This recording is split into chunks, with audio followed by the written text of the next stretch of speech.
Okay. So prepare for the boring thing. So last week we went through the core syllabus of the EN105 signal processing. So today we are gonna learn what is a signal. So what is a signal? Can anyone just think of some examples in the real world? Human speech. Oh, good. So Light. you mean this light? Yeah. Yeah. So, okay. So signal is ubiquitous in the world, and you can see signals when you are listening to the music. You can see signals when you are taking pictures using the cell phones. And there are many more other applications in the real world.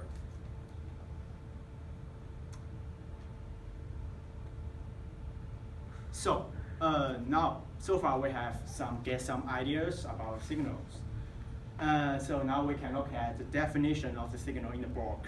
So signals are sets of information or data that can be modeled as function of one or more independent variables, often time or space.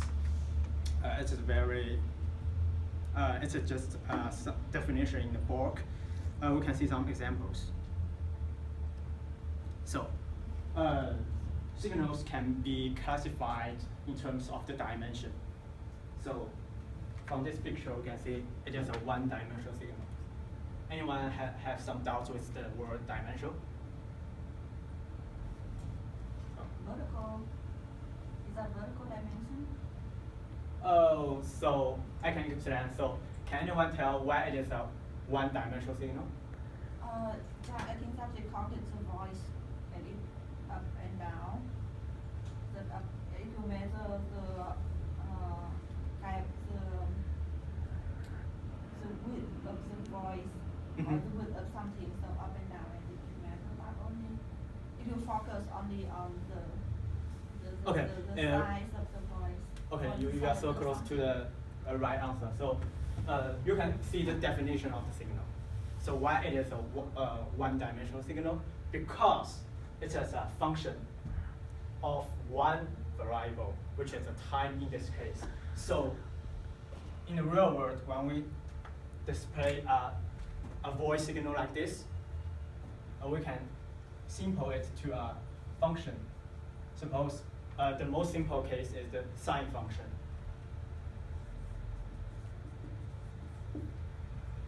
Anyone who don't know the sine function? Okay. So, the most simple case is like this.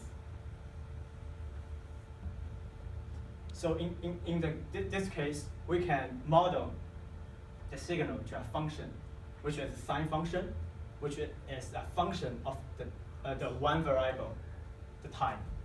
So it is called a one-dimensional signal. So far, so good? Yes. Okay. So can anyone tell me why this is called a two-dimensional signal?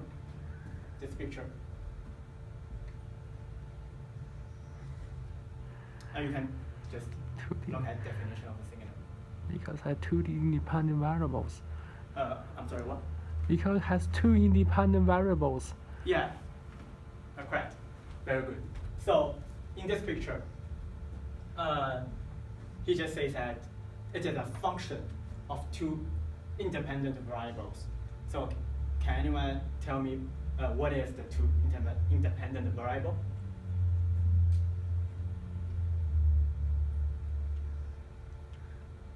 Vertical coordination and horizon coordination. Great.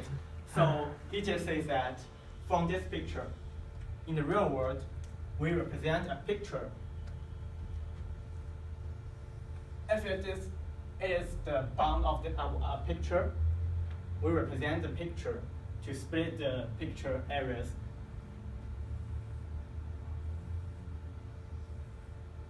Like a matrix.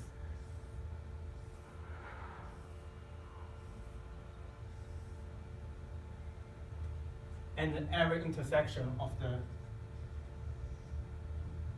column and row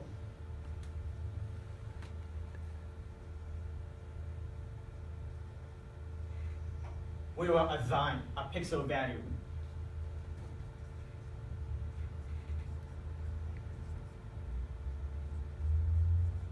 to these locations.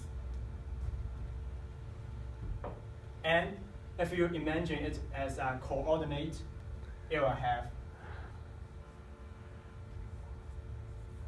x-axis and y-axis. So for this picture, look at this point. You will have a location of x and y, and you got a pixel value. So it is a function of x and y, and the value will be your pixel value. So that's so good. Is it clear now why it is a two-dimension signal? Okay, so what is the two variables for this X-ray? you mean this this one? This Yes, picture? yes. Okay. So you can imagine like this. I can draw a hand on this.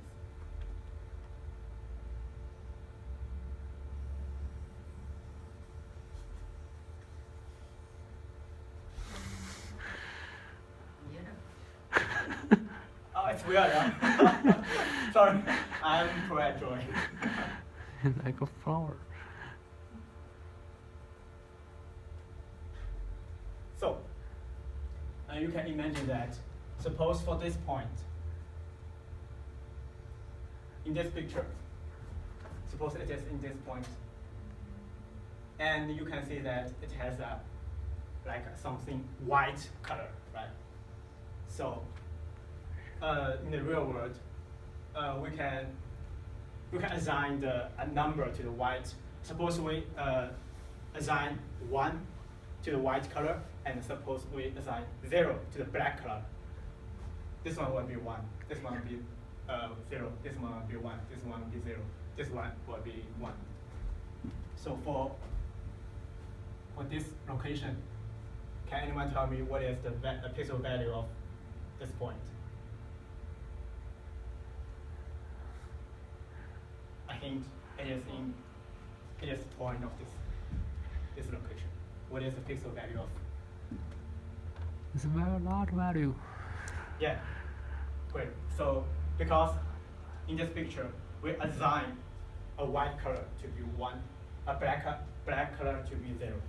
So in this location, the pixel value is 1, and it is a function of x and y, which determine the location of this point. So that's so good. No, I'm confused, because you said the first one is one-dimensional. Yeah. But I could see 2 dimensions. One is a high pitch and one is a low pitch. And you say the second is 2-dimensional. Well, I can see that one is light and one is dark.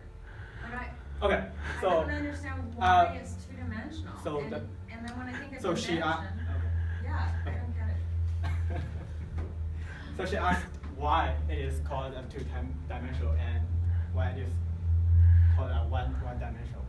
The key point is that you must understand the concept of the function. So signal is a function. In this case, it is a function of one variable t. It is not a function of x and y. It is just a function which is a map from t to the value of the signal y, which we can call the amplitude of the signal, which we will cover in the next class. And in this case, the value of this signal is the pixel value, which is 1 or 0 in this case. And it is a function of x and y, which is the location of the picture, the point in this picture. So you can imagine that it is a map from x and y to the pixel value. So it is a function of 2 variables, which we can call it a 2D dimensional signal. It is a function of 1 variable. We can call it a 1D dimensional signal. Do I answer your question? Yeah, basically it's an independent variable. That must be independent. Yeah. Like t is independent and y here is a kind of dependent. So Yeah. value of y will depend on t. While the pixel value, they have a two independent variable Yeah. like x and y. And pixel value will depend on the two independent variable that's x and y. Yeah. So basically it lies on the independent variables. Yeah, correct. We have limited time. So next lecture we will cover some example of the signals, and we will go through the concept of the system. Thank you. That magic word got me clapping. So Yeah.